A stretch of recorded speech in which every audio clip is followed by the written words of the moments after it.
প্রতিটা ইবাদতের আমাদের ক্যাটালগ কে? মুহাম্মদ সাল্লাল্লাহু আলাইহি ওয়াসাল্লাম। আল্লাহ তাআলা বলছেন, আমা আতাকুমুর রাসূল ফাখুযুহু ওয়া মা নাহাকুম আনহু ফান্তাহু। আমার নবী যেটা দেয় ওটা গ্রহণ করো, নবী যেটা নিষেধ করে তার থেকে কি করো? বিরত থাকো। আয়েশা সিদ্দিকা রাদিয়াল্লাহু তাআলা আনহা তিনি বলেন, মান আমিলা আমালান লাইসা আলাইহি আমরুনা ফাহুয়া রাদ্দুন। মানুষ যদি কোন আমল করে, সেই আমল যদি আমার পক্ষ থেকে যদি কোন রকমের পারমিশন না থাকে, ফাহুয়া রাদ্দুন, সে আমল বাতিল। সে আমল কি? বাতিল।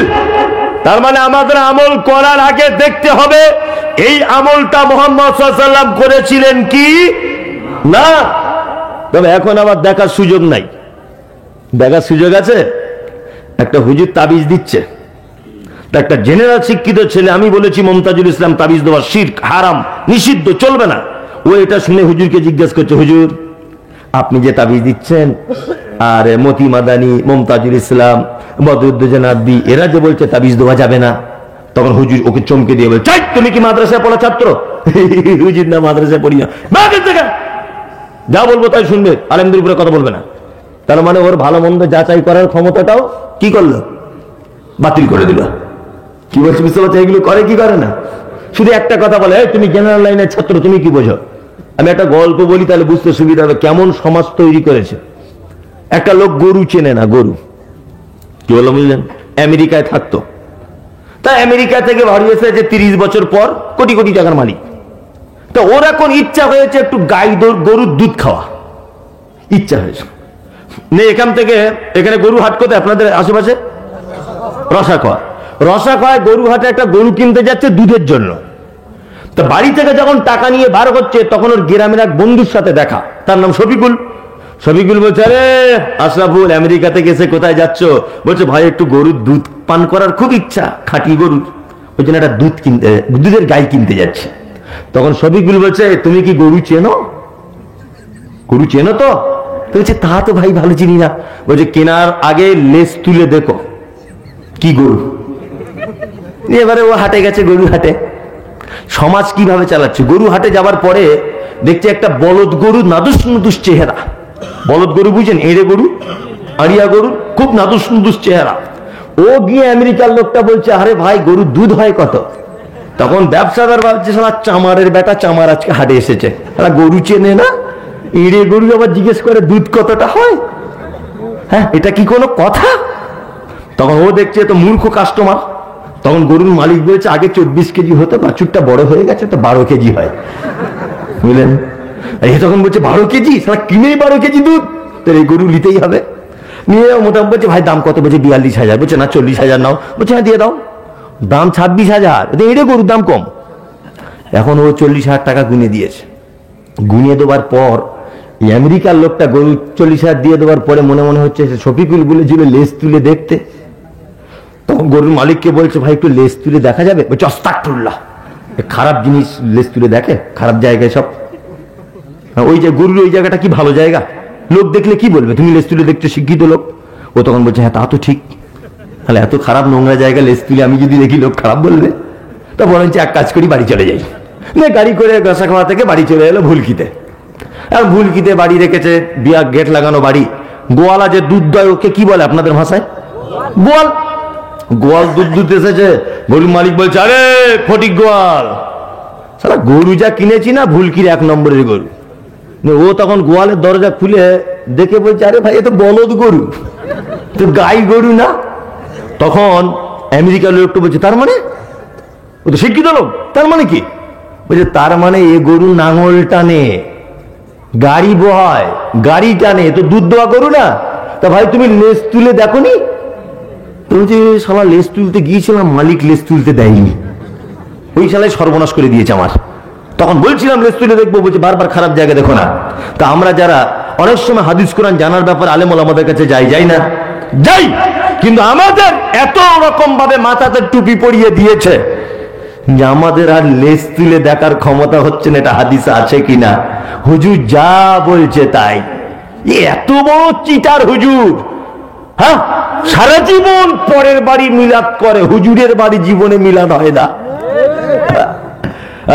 শবে বরাতের দিন বলছে 40 জায়গায় কোরআন খতম।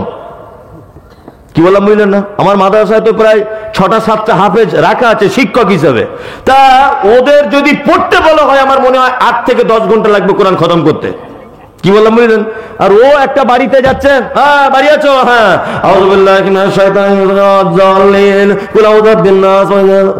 হয়ে গেছে, পয়সাটা দেন। হয়ে গেছে মানে আগে 28 পড়া ছিল, 2 পাড়া তোমার বাড়িতে এসে পড়েছি, তার মানে মনে হচ্ছে রাজমিস্ত্রির মতো কোরআনের ঠিকাদার। সারা 5 বিয়াদব কোথাকারে। কি বলছি বুঝতে পারছেন না? সব চিটার, সব চিটার।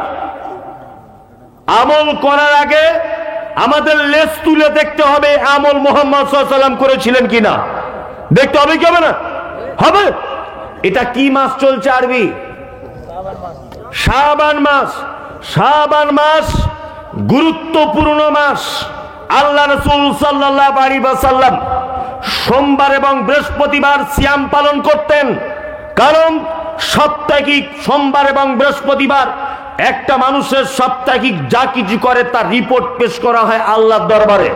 আল্লাহ নবী সাল্লাল্লাহু আলাইহি ওয়াসাল্লাম তিনি বলেন, আমার রিপোর্টটা যখন পেশ করা হবে, আমাকে যখন আল্লাহ সিয়ামরত অবস্থায় দেখে, বাৎসরিক রিপোর্ট পেশ করা হয় শাবান মাসে।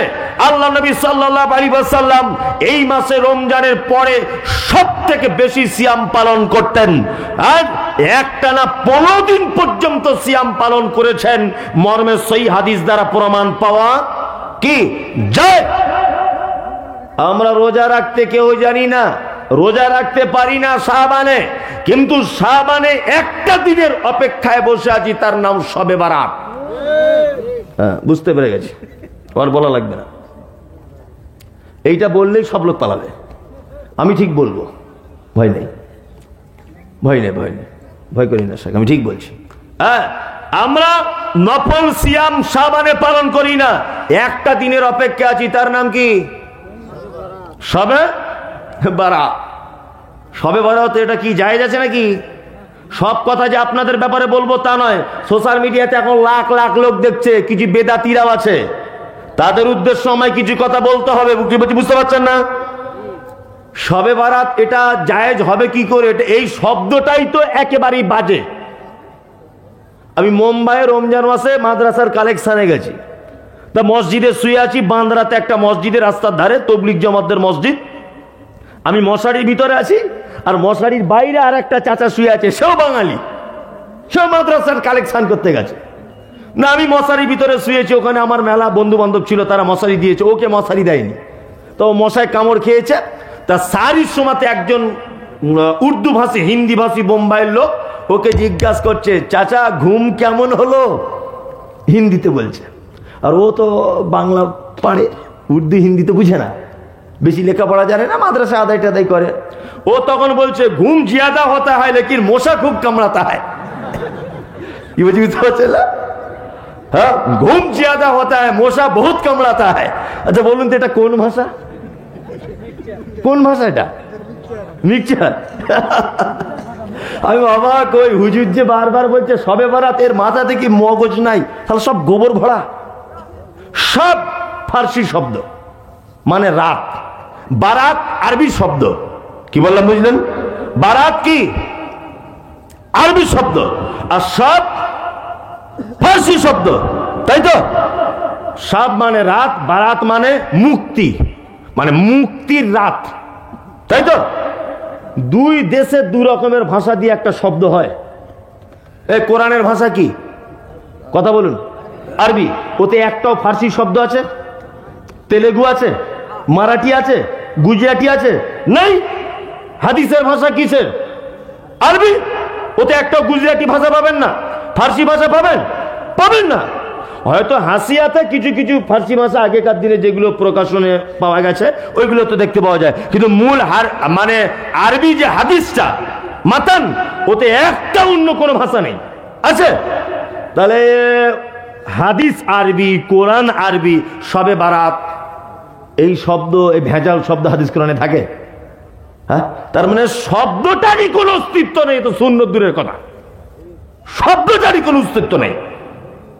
এবার আপনাদেরকে একটা মজার কথা বলি। সবে বরাতে আপনাদের আশেপাশে গ্রামে দেখবেন কিছু মেয়েরা হালুয়া টালুয়া করে করে দেখেছেন তো আপনারা? আপনারা করেন না তো? করে না, তবে এরা খায়, খাওয়া যায় না, খায়, হ্যাঁ খাওয়া যায়, করা যায় না। হ্যাঁ, হালুয়া খাওয়া যায়, আবার খাওয়া যায়, কিন্তু সবে বরাতে নাই। এবার একটা চমৎকার কথা বলি, খালা হালুয়া করছে, তা জিজ্ঞেস করছি খালা কি ব্যাপার?